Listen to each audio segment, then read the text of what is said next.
Hello hello hello my dear students, कैसे हैं आप लोग। आई होप आप लोग बहुत अच्छे तरीके से होंगे, आपकी प्रिपरेशन बहुत अच्छी चल रही होगी। ठीक है, तो हमने लास्ट लेक्चर में बेटा क्या देखा था। हमने लास्ट लेक्चर में एफ्रो एशियन गेम्स देखा था। एफ्रो एशियन गेम्स के बारे में हमने सारी चीज़ें पढ़ ली थी।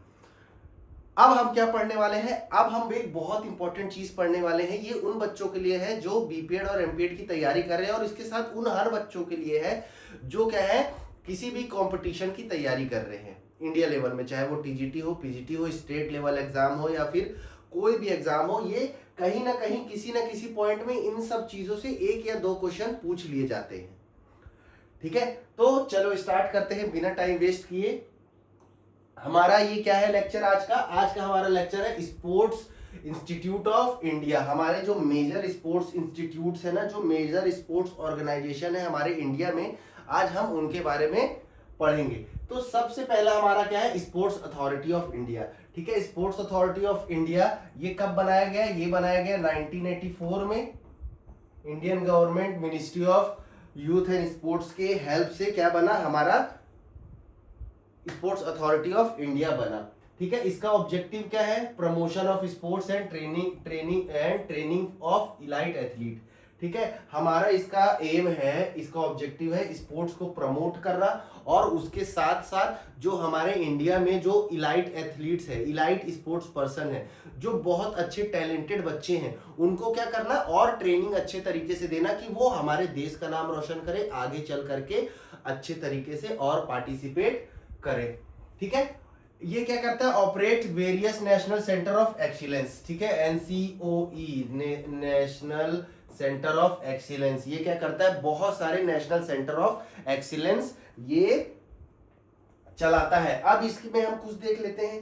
ठीक है, इसमें क्या है, 12 इसके रीजनल सेंटर है। कितने रीजनल सेंटर है इसके, 12 रीजनल सेंटर है। और उसके अलावा इसके 9 NCOE, national centre of excellence, 9 centre हैं इसके। और इसके अलावा क्या है, ये 8 क्या करता है, ये 8 अपने क्या चलाता है, ये 8 अपने स्कीम्स चलाते हैं। ये कितने स्कीम चलाता है,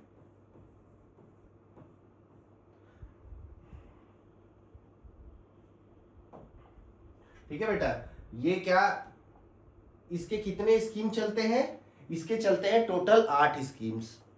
ठीक है, पहला स्कीम क्या है इसका, पहला है इसका NSTC, क्या है इसका फुल फॉर्म। दूसरा क्या है बेटा, ABSC,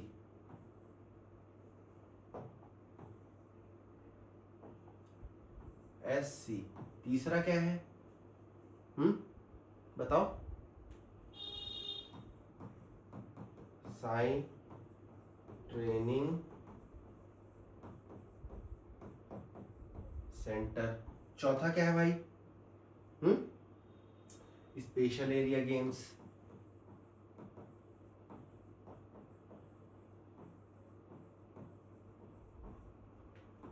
पांचवा क्या है बेटा, क्या है पांचवा, NCOE। छठवा क्या है बच्चों, क्या है छठवा,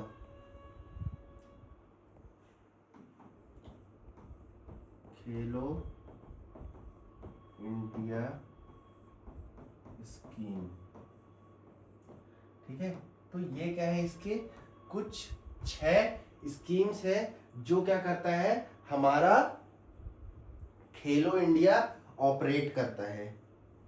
ठीक है, जो हमारा साई है, जो स्पोर्ट्स अथॉरिटी ऑफ इंडिया है, वो क्या है, ये 6 चीजों को स्कीम्स को क्या करता है, चलाता है। अब जैसे NSTC क्या है, नेशनल स्पोर्ट्स टैलेंट कंटेस्ट। ठीक है, ABC क्या है, आर्मी बॉयज स्पोर्ट्स, हाँ आगे क्या है, आर्मी बॉय स्पोर्ट्स कंपनी। अभी आगे मैं आपको और बताऊंगा इसमें, ठीक है। साई ट्रेनिंग सेंटर्स, ठीक है, जो अभी अब मैंने आपको बताया जिसमें रीजनल सेंटर्स हैं, ठीक है, और उसके अलावा भी इसके सेंटर्स हैं। स्पेशल एरिया गेम्स, ये किसको प्रमोट करते हैं, ये है ट्रेनिंग सेंटर, जहां पर बच्चों को ट्रेनिंग दिया जाता है डिफरेंट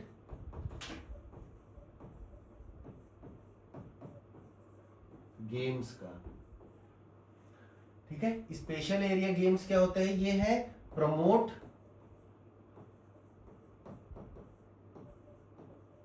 रूरल एरिया एंड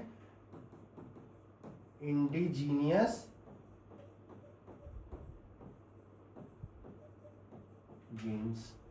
फिर इसके बाद आता है नेशनल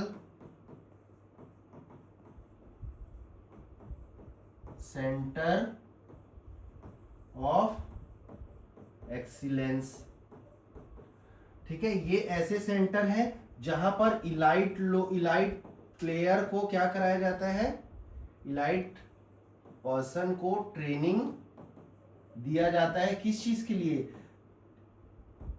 किस चीज के लिए ट्रेनिंग, जो इंटरनेशनल गेम्स हो रहे हैं वो उनमें अच्छे तरीके से पार्टिसिपेट कर सके। अब आता है खेलो इंडिया स्कीम, जिसमें क्या है, एजुकेशन के साथ साथ स्कॉलरशिप भी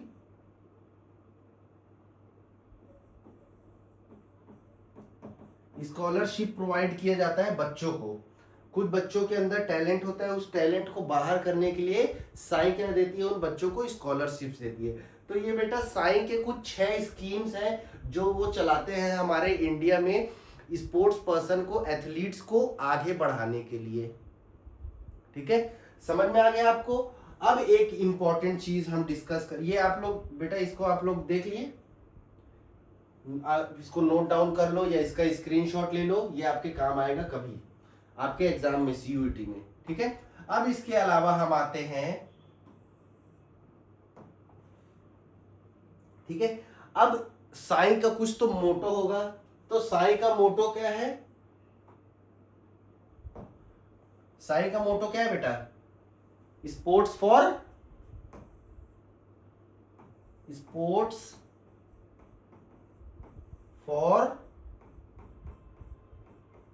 एक्सीलेंस। स्पोर्ट्स फॉर एक्सीलेंस क्या है, साई का मोटो है, ओके। तो ये क्या है, हमने साई के बारे में सारी चीजें पढ़ ली। अब जो दूसरा हमारा इंपॉर्टेंट स्पोर्ट्स इंस्टीट्यूट है वो क्या है, Netaji Subhash national institute of sports, जो कि कहां पर है, पटियाला,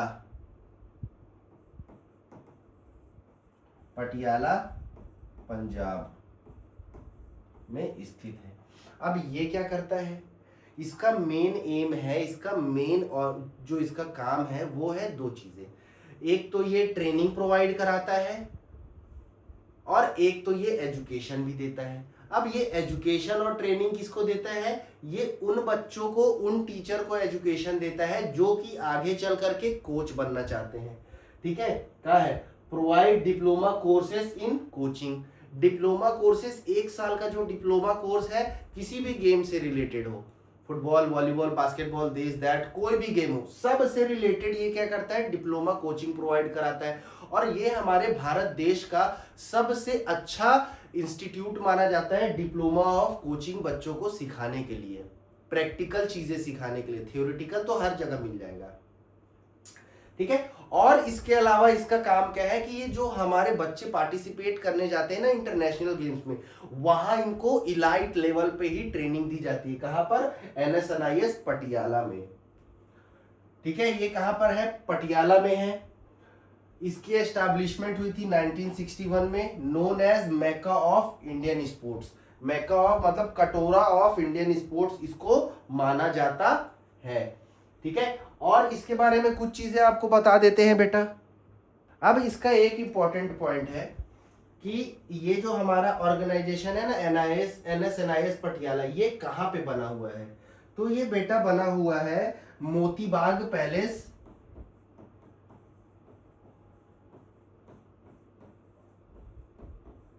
ठीक है, और ये हमको एक राजा ने गिफ्ट किया था। राजा का नाम क्या था? राजा का नाम था महाराजा यदवेंद्र सिंह। महाराजा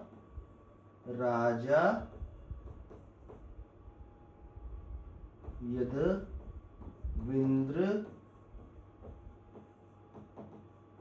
सिंह, ये राजा थे जिसने अपना मोती बाग पैलेस किसको दे दिया? NSNIS पटियाला को बनाने के लिए दे दिया। समझ में आ गया? तो ये बेटा कुछ इंपॉर्टेंट चीज थे हमारे किसके बारे में? हमारे NSNIS पटियाला के बारे में। अब इसके बाद नेक्स्ट हमारा आता है LNIP ग्वालियर। सबसे LNIP कहाँ? ग्वालियर ही है इसका भी तो मेन। इसका सेकंड अभी 4 चलते हैं, ग्वालियर में है, त्रिवेंद्रम में है, इधर गुवाहाटी में भी है। ठीक है, तो इसका मेन कैंपस कहाँ है? ग्वालियर में है। 1957 में ये बना, डीम टू बी यूनिवर्सिटी है। 1995 से offer BPEd, MPEd, PhD, diploma और उसके बाद सर्टिफिकेट कोर्सेस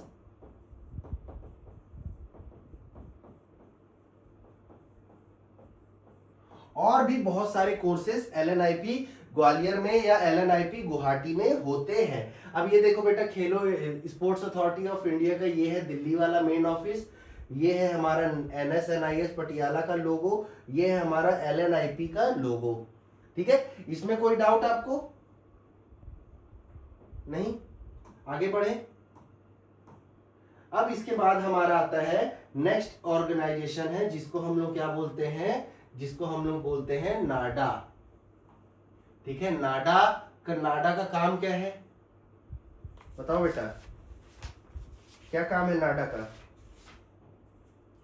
नाडा का काम है कि हमारे भारत देश में कोई भी स्पोर्ट्स में जब कंपटीशन होता है, कोई भी टूर्नामेंट ऑर्गेनाइज कराए जाते हैं, तो उन टूर्नामेंट को फेयर तरीके से खेला जाए, बच्चे किसी भी प्रकार का कोई भी डोपिंग ना करें, उस चीज से बचाने के लिए हमने क्या बनाया? हमने नाडा बनाया, नेशनल एंटी डोपिंग एजेंसी, जो क्या करती थी? डोप को एंटी करती थी, डोप को रोकती थी, डोप को बंद करती थी, जिस वजह से क्या होता था? हमारे भारत में जो फेयर और प्ले स्पोर्ट्स है वो बढ़ सके आगे। क्योंकि जो इंटरनेशनल लेवल गेम्स होते हैं वहां जो भी प्लेयर्स पोजीशन होल्ड करते हैं ना, उनका तो टेस्ट होना एकदम कंपलसरी ही होता है, आप ये समझ लो। तो हमारे भारत देश में ये नाडा अगर अच्छे तरीके से वर्क नहीं करेगा तो हम क्या है, इंटरनेशनल में जा करके इंजेक्शन लगा लेंगे, कोई ना कोई डोपिंग कर लेंगे, और जो क्या करेगा? हमारे आगे आने वाले करियर को खराब कर देगा। इसी चीज को देखते हुए किसका? नाडा का इनॉग्रेशन किया गया। इसका हेडक्वार्टर है न्यू दिल्ली। 2005 में नाडा बनाया गया। Control doping all across India, पूरे इंडिया में डोपिंग को कंट्रोल करता है। अभी एक क्या बोलते हैं, इंटर यूनिवर्सिटी गेम्स के ऑल इंडिया टूर्नामेंट हुए थे, जिसमें कई जब पता चला एथलीट्स को कि नाडा की टेस्टिंग होने वाली है, जो पोजीशन प्लेयर होल्डर्स होंगे उनकी टेस्टिंग होगी डोपिंग की, आधे से ज्यादा क्या 80% प्लेयर पार्टिसिपेट ही नहीं किए।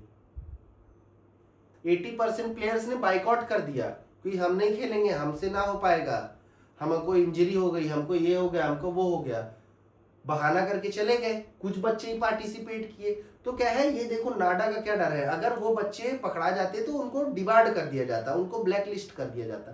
तो ये है नाडा का रोल। अब इसके अलावा एक और चीज आता है वाडा। ये बना 1999 में। कब बना ये बना 1999 में। वर्ल्ड एंटी डोपिंग एजेंसी, जो पूरे देश पूरे वर्ल्ड का जितना भी स्पोर्ट्स कंपटीशन है सारे लेवल पे जांच करने का काम किसका है? वाडा का। अब हमारे भारत देश में एक चीज और चलती है। क्या चलता है? National doping test laboratory, national doping test laboratory, जो कि कब बना था? 1990 में। ठीक है, जो कि कब बना था? 1990 में बना था। और इसका काम क्या है? इसका भी काम है क्या करना? डोपिंग के टेस्ट को कंडक्ट करना किसी भी स्पोर्ट्स जहां पे गेम्स ऑर्गेनाइज हो रहे हैं, ठीक है। अब उसके बाद नेक्स्ट हमारा क्या है, नेक्स्ट है हमारा YMCA college of physical education, जो कि कब बना था, 1920 में बना था, SC बक के द्वारा बनाया गया था ये, ठीक है। अब यहाँ पे क्या होता था, सबसे पहले जो हमारे फिजिकल एजुकेशन की जो पढ़ाई है, फिजिकल एजुकेशन का जो थ्योरेटिकल नॉलेज है, टीचर बनाने की जो प्रक्रिया चालू हुई थी, वो सबसे पहले चालू हुई थी हमारी कहाँ पर, YMCA में। कहाँ पर है ये, चेन्नई, ये 1920 में ये चालू हुआ। One of the oldest physical education college in Asia, Asia में सबसे पहला जब से ओल्डेस्ट एशियन कॉलेज है जो फिजिकल एजुकेशन की पढ़ाई कराता था, ठीक है। अब इसके बाद आता है national institute of sports science research NISSR, ये कहाँ है, दिल्ली में लोकेटेड है। फोकस क्या है, sports science support physiology, biomechanics और साइकोलॉजी, ठीक है। इसका क्या रोल है कि ये स्पोर्ट्स साइंस को सपोर्ट करता है, स्पोर्ट्स साइंस पे रिसर्च करता है कि आगे चल करके और क्या क्या चेंजेस आ सकते हैं जिससे हमारे स्पोर्ट्स पर्सन का क्या हो, परफॉर्मेंस इंक्रीज हो, okay. Exam oriented one liner क्या है, NSNIS in Patiala, LNIP main campus Gwalior, Sai establishment 1984, YMCA college establish in 1920, नाडा इन 2005, ठीक है। तो बेटा ये हमारे क्या थे, कुछ मेजर स्पोर्ट्स इंस्टीट्यूट्स थे जो हमारे भारत देश में है। अब इसके अलावा आपको अगर IOA के बारे में देखना है, इंडियन ओलंपिक एसोसिएशन, तो उसके लिए भी मैंने एक लेक्चर बनाया, आप जाकर के वहां पे देख सकते हैं कि IOA में क्या क्या चीजें हुई। इसके अलावा Asian games, Commonwealth games, South Asian games और special Olympics, para Olympics, Olympic games, वो सारी चीजों के ऊपर मैंने अलग अलग लेक्चर बनाया। आप जाइए बेटा, उन सब चीजों को एक्सप्लोर करिए और उसके अंदर जो नोट्स आपको है वो नोट्स आप एक बार बना लीजिए, आपको पूरी जिंदगी काम आएंगे, क्योंकि वो सब चीजें बदलने नहीं वाली हैं, वो सब चीजें हमेशा से ही रहेंगी, ठीक है बेटा। तो आई होप कि आपको ये सब चीजें समझ में आई होगी। अब मिलेंगे हम अपने अगले लेक्चर में अगले टॉपिक्स के साथ, तब तक के लिए बेटा ऑल द बेस्ट, अच्छे तरीके से आप लोग पढ़ाई करिए।